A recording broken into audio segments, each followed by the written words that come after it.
তোফাজ্জল হত্যাকাণ্ড সহ মব জাস্টিসের নামে সারা দেশে অন্যায়ভাবে যে সকল মানুষকে হত্যা করা হয়েছে, আমরা সকল হত্যাকাণ্ডের দৃষ্টান্তমূলক শাস্তি চাই এবং আমরা এ ধরনের কাজ সংগঠিত হলে নতুন ধারা ওখানে ঝাঁপিয়ে পড়বে এবং আন্দোলনের মাধ্যমে এই অন্যায়কারীদের প্রতিহত করবে। সকলকে ধন্যবাদ। আসসালামু আলাইকুম। জয় নতুন ধারা। প্রিয় উপস্থিতি, আপনারা দেখছেন নতুন ধারা বাংলাদেশ এনডিবির তোফাজ্জল মিছিল। এ পর্যায়ে বক্তব্য রাখবেন নতুন ধারা বাংলাদেশ এনডিবির নতুন ধারার রাজনৈতিক প্রবর্তক, ঢাকা বিশ্ববিদ্যালয়ের সাবেক ছাত্র নেতা, রাজপথ কাঁপানো বলিষ্ঠ কণ্ঠস্বর, নতুন ধারার প্রবর্তক কলামিস্ট মমিন মেহেদী। এ পর্যায়ে বক্তব্য রাখছেন কলামিস্ট মমিন মেহেদী। প্রিয় সমাবেশ, প্রিয় চলমান জনতা, প্রিয় সাংবাদিক বৃন্দ এবং নতুন ধারা বাংলাদেশ এনডিবির আহ্বানে আজকের এই তোফাজ্জল মিছিল ও সমাবেশে উপস্থিত নতুন প্রজন্মের প্রিয় অভিভাবক জনাব নজিবুল আকবর, উপস্থিত রয়েছেন নতুন ধারা বাংলাদেশ এনডিবির সংগ্রামী senior vice chairman Shanta Farzana, vice chairman ডাক্তার নূরজাহান নীরা, যুগ্ম মহাসচিব মনির জামান, নতুন প্রজন্মের রাজনৈতিক আন্দোলনের আরেকজন প্রিয় অভিভাবক আয়াতুল্লাহ আক্তার, মনোয়ার আপা সহ সবাইকে কৃতজ্ঞতা, ভালোবাসা, শ্রদ্ধা জানাচ্ছি। খুবই দুঃখের সাথে, বেদনার সাথে আজকে বৃষ্টিকে উপেক্ষা করে আমরা এখানে দাঁড়িয়েছি, কারণ তোফাজ্জল হত্যাকাণ্ডের পরে এই বিষয়ে কোনো রাজনৈতিক দল কথা বলছে না। কি কারণ? কারণ তোফাজ্জল তাদের বিপরীত মেরুর রাজনীতি করেছে, অর্থাৎ তোফাজ্জল একসময় ছাত্রলীগ করতেন। এই যে ছাত্রলীগ করার অপরাধ, সেই অপরাধে তাকে তো হত্যা করা হয়েছে।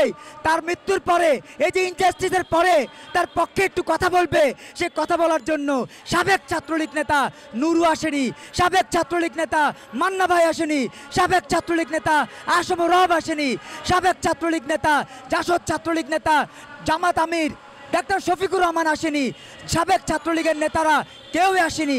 কারণ তোফাজ্জল সাবেক ছাত্রলীগ নেতা, একজন ছাত্রলীগ নেতা, তিনি সাবেক হয়েছিলেন, তারপর তিনি মেন্টাল সিক হয়েছিলেন, তিনি অসুস্থ হয়েছিলেন, তাকে হত্যা করা হয়েছে। তার পক্ষে কথা বলার জন্য কি বাংলাদেশ থাকবে না? থাকবে। আর বাংলাদেশ থাকবে বলেই আজ নতুন প্রজন্মের প্রতিনিধিরা এখানে ঐক্যবদ্ধ হয়েছে।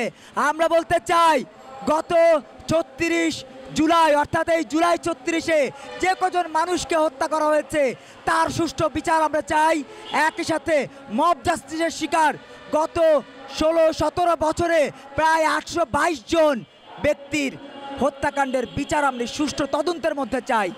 আমরা বলতে চাই, এখানে ডিজিএফআই আছে, আমার সাথে কথা বলে গেছে ডিজিএফআই প্রতিনিধি, এখানে এনএসআই প্রতিনিধি আছে, এখানে এসবি সিটিএসবির প্রতিনিধি আছে। সবার উদ্দেশ্যে বলতে চাই, ভাই দয়া করে জনগণের সাথে মায়া করে জনগণের সাথে কোনো প্রতারণা করবেন না। জনগণের সাথে প্রতারণা করলে আপনি আপনার নিজেকে প্রতারিত করছেন।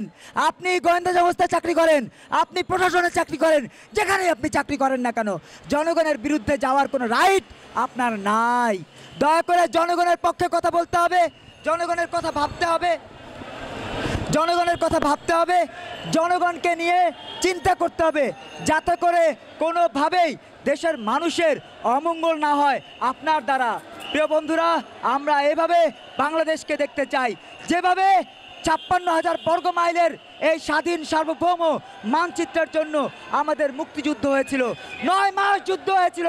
সেই ৯ মাস যুদ্ধের পরে আমরা যে বাংলাদেশ পেয়েছি, সেই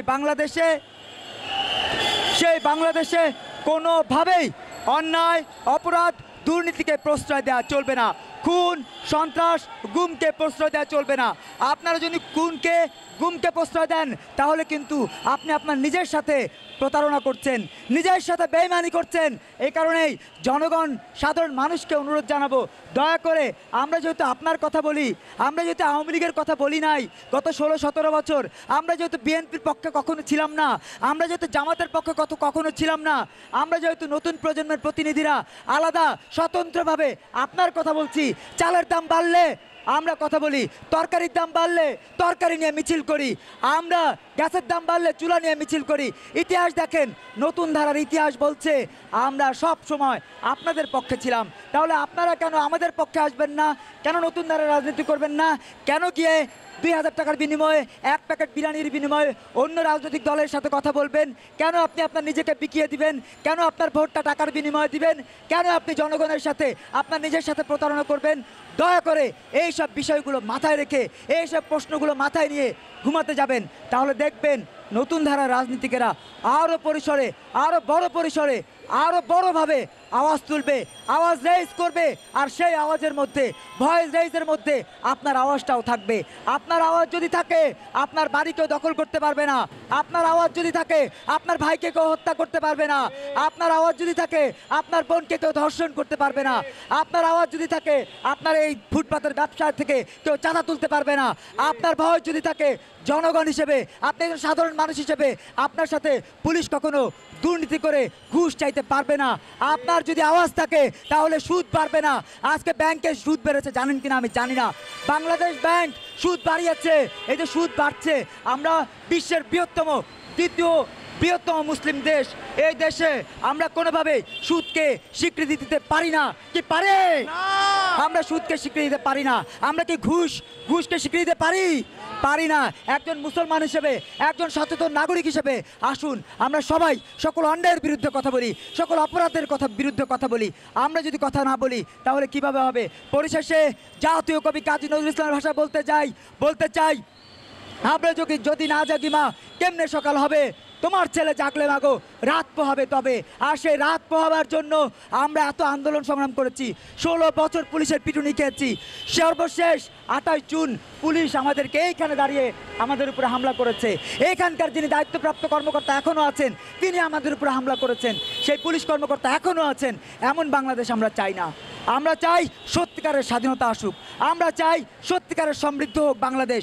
আমরা চাই সবাই সম্মিলিতভাবে ঘুষ, সুদ, দুর্নীতি, খুন, গুম সব কিছুর বিরুদ্ধে ঐক্যবদ্ধভাবে আওয়াজ তুলুক। যেখানে অন্যায় সেখানে হবে প্রতিবাদ, যেখানে অন্যায় সেখানে হবে প্রতিরোধ, যেখানে অন্যায় সেখানে হবে নীতি আদর্শের কথামালা।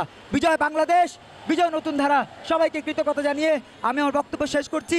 একই সাথে সবাইকে ধন্যবাদ জানাচ্ছি যারা আমাদের এই আবহাওয়া অনুকূলে না থাকা সত্ত্বেও যারা এখানে কষ্ট করে এসছেন, বিশেষ করে মনোহরা আপা, টুম্পা, অন্যান্য যারা আমাদের মুরব্বী আছেন, সবাইকে কৃতজ্ঞতা জানাচ্ছি। বিজয় বাংলাদেশ, বিজয় নতুন ধারা, নতুন ধারার অঙ্গীকার।